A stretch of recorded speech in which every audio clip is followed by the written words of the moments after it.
Alright, everything on the passenger side done. You can see the nice new blue bolts.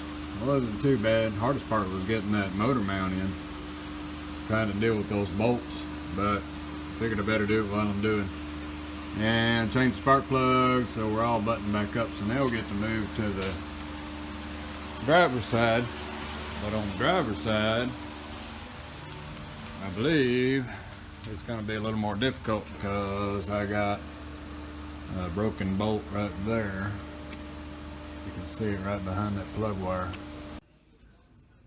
Alright, so we got our driver's side manifold down, and we had a broken bolt on this one, and so we're going to have to extract this one as well. So for this one, the threads were still good and the bolt was sticking out. So what I did is I've got a nut right here. You can see, well, you can't see from my hand, but there's a nut. Yeah, right there. So what we do, we got a nut right here, and I've threaded it onto the end of the stud that broke off, so it's sticking out enough I could get a nut on it. And what I'm gonna do is hit that with a welder and then see if I can't ease that out. So I've got my ports covered up, that way I don't have any stray spark slag jumping off inside the block, and we're gonna see if we can get this stud out.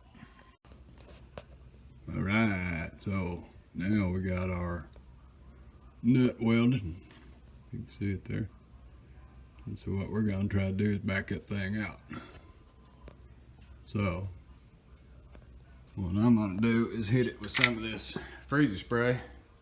It's actually duster, but if you turn it upside down and you spray it, it freezes stuff. So I'm going to hit that bolt with this spray, and we're going to see if we can get it cold enough really fast so it can help us to get it backed out of there, because it's already gotten hot from the welder, and we'll see what getting cold does. We'll see if we can get this thing backed out. So we got it loosened up with the socket driver, and away it comes. So that little welding trick works fantastic if you got enough thread sticking out. So see, there's my little welded dude right there. So we got that one out. Now we can proceed to putting this whole thing back together. And maybe we can get rid of that noise that it's making. So there's a little trick on how to get a stud out of a block. If you got some thread sticking up, you can get a nut on it and weld it up. Now if they're flush, it's a little bit more difficult. I don't know if you'd want to weld inside of a pocket in there, so we won't give that a try because we don't have any that are like that. So there we go, almost done with this one. So thanks for watching.